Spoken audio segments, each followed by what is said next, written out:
നമസ്കാരം. ഒരു വ്യക്തിയുടെ ജീവിതത്തിൽ രാജയോഗം ആരംഭിച്ചാൽ പല രീതിയിലുള്ള സൗഭാഗ്യങ്ങളും ഐശ്വര്യങ്ങളും പ്രശസ്തിയും അധികാരവും അവരിൽ കൈവരുന്നതാകുന്നു. ചില ഗ്രഹങ്ങളുടെ രാശിമാറ്റത്തിലൂടെയാണ് രാജയോഗങ്ങൾ പിറവികൊള്ളുന്നത് എന്ന കാര്യവും ഓർക്കേണ്ടതായിട്ടുണ്ട്. എന്നാൽ ഗ്രഹനിലയിലെ ഗ്രഹങ്ങളുടെ സ്ഥാനവും അവയുടെ ശക്തിയും അനുസരിച്ചാണ് രാജയോഗങ്ങളുടെ ഫലം ലഭിക്കുക എന്ന കാര്യവും വിസ്മരിക്കുവാൻ പാടുള്ളതല്ല. മഹാലക്ഷ്മി രാജയോഗത്തെക്കുറിച്ചാണ് ഈ വീഡിയോയിലൂടെ പരാമർശിക്കുന്നത്. ഒരു വ്യക്തിയുടെ ജീവിതത്തിൽ വളരെ മംഗളകരവും ശക്തവുമായ രാജയോഗങ്ങളിൽ ഒന്നായി മാറുന്ന രാജയോഗമാണ് മഹാലക്ഷ്മി രാജയോഗം. ഈ രാജയോഗത്തിലൂടെ ആ വ്യക്തികളുടെ ജീവിതത്തിലേക്ക് കടന്നു വരുന്നത് സമ്പത്തും ഐശ്വര്യവും തന്നെയാകുന്നു. അതിനാൽ തന്നെ ഈ രാജയോഗത്തെ രാജലക്ഷ്മി രാജയോഗം എന്നും വിളിക്കാറുണ്ട്. മഹാലക്ഷ്മി രാജയോഗവുമായി ബന്ധപ്പെട്ട് ഒരു വ്യക്തിയുടെ ജീവിതത്തിലേക്ക് പ്രധാനമായും കടന്നു വരുന്നത് സൗഭാഗ്യവും സമ്പത്തും സാമ്പത്തിക സ്ഥിരതയും ആഡംബര ജീവിതവും സുഖ സൗകര്യങ്ങളുമാകുന്നു. അത്തരത്തിലുള്ള സാഹചര്യങ്ങളാണ് ഇവർക്ക് വന്നു ചേരുക. സമ്പത്ത് ഉണ്ടാകുന്നതിനും അതേപോലെ തന്നെ സാമ്പത്തികപരമായ ഏതൊരു കാര്യമാണ് എങ്കിലും ആ കാര്യങ്ങൾ മികച്ച രീതിയിൽ നിങ്ങൾക്ക് കൈകാര്യം ചെയ്യുവാനും നിക്ഷേപങ്ങൾക്കും അനുകൂലം തന്നെയാണ് ഈ സമയം എന്ന കാര്യം ഓർക്കേണ്ടതായിട്ടുണ്ട്. മേടത്തിൽ മഹാലക്ഷ്മി രാജയോഗം 18 മാസങ്ങൾക്ക് ശേഷമാണ് മേടം രാശിയിൽ മഹാലക്ഷ്മി രാജയോഗം രൂപാന്തരം കൊള്ളാൻ പോകുന്നത് എന്ന കാര്യം ഓർക്കുക. ഗ്രഹങ്ങളുടെ സേനാധിപതിയായ ചൊവ്വ ഇപ്പോൾ സ്വന്തം രാശിയായ മേടത്തിലാണ് ഉള്ളത്. മേടം രാശിയിൽ ചന്ദ്രനും സ്ഥിതി ചെയ്യുന്നതാകുന്നു. അതിനാൽ ഈ രണ്ട് ഗ്രഹങ്ങളുടെയും സംയോഗത്തിലൂടെ മേടത്തിൽ മഹാലക്ഷ്മി രാജയോഗം രൂപാന്തരം കൊള്ളുകയാണ്. അതിനാൽ തന്നെ ഈ വിശേഷ രാജയോഗത്തിന്റെ ശുഭഫലങ്ങൾ ചില രാശിക്കാരിൽ വളരെയധികം സൗഭാഗ്യങ്ങൾ വന്നു ചേരുന്നതിന് സഹായകരമായി തീരും എന്ന കാര്യം ഓർക്കുക.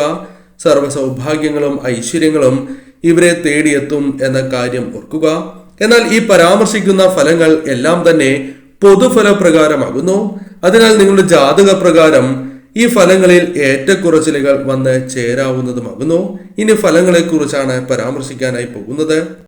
ആദ്യത്തെ രാശി ചിങ്ങം രാശിയാണ്. ചിങ്ങം രാശിയിൽ ജനിച്ച വ്യക്തികൾക്ക് വളരെയധികം സൗഭാഗ്യങ്ങൾ ജീവിതത്തിലേക്ക് കൊണ്ടുവരുന്ന ഒരു യോഗം തന്നെയാണ് മഹാലക്ഷ്മി രാജയോഗം.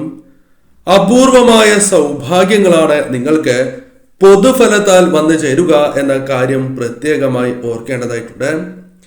ചിങ്ങം രാശിയുടെ 9ാം ഭാവത്തിലാണ് ഈ യോഗം രൂപാന്തരം കൊള്ളുന്നത്. അതിനാൽ തന്നെ ചില സൗഭാഗ്യങ്ങൾ നിങ്ങൾക്ക് വന്ന് ഭവിക്കും എന്ന കാര്യം പ്രത്യേകം ഓർത്തിരിക്കുക. ഈ സമയം കഠിനാധ്വാനവുമായി ബന്ധപ്പെട്ട് അനുകൂലമായ ഫലങ്ങൾ വന്നു ചേരും. കഠിനാധ്വാനം പ്രകടമാക്കുന്നതിനോടൊപ്പം ഭാഗ്യവും നിങ്ങളെ കടാക്ഷിക്കും. അതിനാൽ തന്നെ ഭാഗ്യം നിങ്ങൾക്കൊപ്പം ഉണ്ടാകുന്നതിനാൽ പല കാര്യങ്ങളിലും വിജയങ്ങളും സന്തോഷകരമായ നിമിഷങ്ങളും വന്നു ചേരാം. കൂടാതെ ബുദ്ധിയും കൗശലവും പ്രകടമാക്കുവാൻ സാധിക്കുന്നതായ സമയം എന്ന പ്രത്യേകതയുമുണ്ട്. അതിനാൽ ബുദ്ധി വൈഭവത്താൽ പല കാര്യങ്ങളും നിങ്ങൾക്ക് അനുകൂലമാക്കി തീർക്കുവാൻ സാധിക്കും. കാര്യങ്ങൾ നിങ്ങൾക്ക് അനുകൂലമായി തീരും എന്ന കാര്യം ഓർക്കുക. അതിനാൽ തന്നെ ശ്രദ്ധയോടെ പ്രവർത്തിക്കേണ്ടതായ സമയം കൂടിയാണ് ഇത്. ധനം ജീവിതത്തിലേക്ക് എപ്രകാരം കടന്നു വരും, അത്തരത്തിൽ അനുകൂലമായ അവസരങ്ങൾ, നിരവധിയാർന്ന അവസരങ്ങൾ ജീവിതത്തിലേക്ക് കടന്നു വരും എന്ന കാര്യം ഓർക്കുക. അതിനാൽ ധനപരമായ നേട്ടങ്ങൾ പ്രതീക്ഷിക്കാതെ തന്നെ ജീവിതത്തിലേക്ക് കടന്നു വരും. കൂടാതെ നിങ്ങൾക്ക് യാത്രകൾ ചെയ്യുവാനുള്ള അവസരങ്ങൾ വന്നു ചേരും. അത് നാട്ടിലോ വിദേശത്തോ ആണ് എങ്കിൽ പോലും യാത്രകൾക്ക് അവസരങ്ങൾ കൂടുതലാണ്. കൂടാതെ മംഗളകരമായ കാര്യങ്ങൾ അത് നിങ്ങളുടെ ജീവിതത്തിലേക്ക് സംഭവിക്കുവാൻ അല്ലെങ്കിൽ നിങ്ങൾക്ക് അത്തരം കാര്യങ്ങളിൽ പങ്കുകൊള്ളുവാനുള്ള അവസരങ്ങൾ വന്നു ചേർന്നു എന്ന് വരാം. ആത്മവിശ്വാസം വളരെയധികം വർദ്ധിക്കുന്നതായ സമയമാകുന്നു. എല്ലാ കാര്യങ്ങളിലും വിജയങ്ങൾ നിങ്ങൾക്ക് നേടിയെടുക്കുവാൻ സാധിക്കുന്നു എന്ന പ്രത്യേകതയുമുണ്ട്. കൂടാതെ മത്സരങ്ങൾക്ക് തയ്യാറെടുക്കുന്നവർക്ക് അല്ലെങ്കിൽ തയ്യാറെടുക്കുന്ന വിദ്യാർത്ഥികൾക്ക് അനുകൂലമായ ഫലങ്ങൾ, വിജയങ്ങൾ നേടുവാൻ സാധിച്ചു എന്ന് വരാം. ഏറ്റവും അനുകൂലമായ സമയമാണ്. ശരിയായ രീതിയിൽ ചിന്തിച്ച് പ്രവർത്തിച്ചാൽ നേട്ടങ്ങൾ കൊയ്യാം. മറ്റൊരു രാശി ധനു രാശിയാണ്. ധനുരാശിക്കാർ ചില കാര്യങ്ങൾ പ്രത്യേകമായി മനസ്സിലാക്കേണ്ടതായിട്ടുണ്ട്. മഹാലക്ഷ്മി രാജയോഗത്തിലൂടെ ധനുരാശിയിൽ ജനിച്ച നക്ഷത്രക്കാർക്ക് വളരെയധികം സൗഭാഗ്യങ്ങൾ, നേട്ടങ്ങൾ സ്വന്തമാക്കുവാൻ സാധിക്കുന്നതായ സമയമാകുന്നു. നിങ്ങൾ മനസ്സിലാക്കേണ്ടതായ പ്രധാനപ്പെട്ട കാര്യം, ധനുരാശിയുടെ 5ാം ഭാവത്തിലാണ് ഈ രാജയോഗം സംഭവിക്കാൻ പോകുന്നത് എന്ന് തന്നെയാണ്. അതിനാൽ തന്നെ ചില സൗഭാഗ്യങ്ങൾ നിങ്ങൾക്ക് പ്രധാനമായും വന്നു ചേരും. സന്താനങ്ങളുമായി ബന്ധപ്പെട്ട് നിങ്ങൾക്ക് ഉണ്ടായിരുന്നതായ ചില വിഷമങ്ങൾ തരണം ചെയ്യുവാൻ സാധിച്ചു എന്ന് വരാം. സന്താനങ്ങളുമായി ബന്ധപ്പെട്ട് ചില ശുഭകരമായ കാര്യങ്ങൾ കേൾക്കുവാനുള്ള അവസരങ്ങൾ, യോഗം നിങ്ങളിലേക്ക് കടന്നു വരും. അതിനാൽ തന്നെ സന്താനങ്ങളുമായി ബന്ധപ്പെട്ട് ഉയർച്ച നേടിയെടുക്കുവാൻ സാധിക്കുന്നതായ ഒരു സമയമാണ് എന്ന് തന്നെ പറയാം. കൂടാതെ ഈ സമയം നിങ്ങൾക്ക് ആത്മവിശ്വാസം വർദ്ധിക്കും എന്ന കാര്യം ഓർക്കേണ്ടതായിട്ടുണ്ട്. കൂടാതെ ഏതൊരു കാര്യങ്ങളിലും വിജയങ്ങൾ കൈവരിക്കുവാൻ അല്ലെങ്കിൽ അനുകൂലമായ ഫലങ്ങൾ ജീവിതത്തിലേക്ക് കൊണ്ടുവരുവാൻ സഹായകരമാണ് എന്ന കാര്യവും ഓർക്കേണ്ടതായിട്ടുണ്ട്. നിങ്ങൾ പ്രതീക്ഷിക്കാതെ തന്നെ ജീവിതത്തിലേക്ക് ധനം കടന്ന് വന്നു എന്ന് വരാം. പ്രതീക്ഷിക്കാതെ തന്നെ ധനപരമായ നേട്ടങ്ങൾ, ധനലാഭങ്ങൾ പ്രതീക്ഷിക്കാവുന്നതായ സമയം കൂടിയാണ് ഇത്. ആഗ്രഹിച്ചതായ കാര്യങ്ങൾ നേടിയെടുക്കുവാൻ അല്ലെങ്കിൽ ആഗ്രഹങ്ങളെല്ലാം പൂർത്തീകരിക്കുവാൻ സാധിക്കുന്നതായ സമയങ്ങൾ കടന്ന് വന്നു എന്ന് വരാം.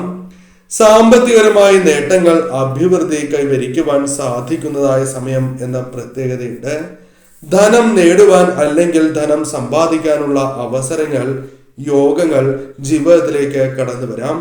കൂടാതെ ഈ സമയം നിങ്ങളുടെ നിലയും വിലയും വർദ്ധിക്കും. ബഹുമാനം, സ്വീകാര്യത എന്നിവ വർദ്ധിപ്പിക്കുവാൻ സഹായകരമാണ് ഈ സമയം. എപ്രകാരം ധനം കൈകളിലേക്ക് വന്നു ചേരാം എന്ന വ്യക്തമായ ലക്ഷ്യബോധം നിങ്ങളിലേക്ക് വന്നു ചേരാം. അതിനനുസരിച്ച് പ്രവർത്തിച്ച് വിജയങ്ങൾ സ്വന്തമാക്കുവാൻ സാധിച്ചു എന്ന് വരാം. മറ്റൊരു രാശി മിഥുനം രാശിയാണ്. മിഥുനം രാശിയിൽ ജനിച്ച വ്യക്തികൾക്ക് മഹാലക്ഷ്മി രാജയോഗം സർവ്വ ഐശ്വര്യങ്ങളും ഉയർച്ചയും നൽകുന്നതായ സമയമാണ് എന്ന കാര്യം പ്രത്യേകം ഓർത്തിരിക്കുക. ഈ നക്ഷത്രക്കാർക്ക് അഥവാ ഈ രാശിയിൽ വരുന്ന നക്ഷത്രക്കാർക്ക് വരുമാനവുമായി ബന്ധപ്പെട്ട ഭാവത്തിലാണ് മഹാലക്ഷ്മി രാജയോഗം രൂപാന്തരം കൊള്ളുന്നത്. അതിനാൽ ധനപരമായ നേട്ടങ്ങൾ വന്നു ചേരും എന്ന കാര്യം നിസ്സംശയം പറയാം.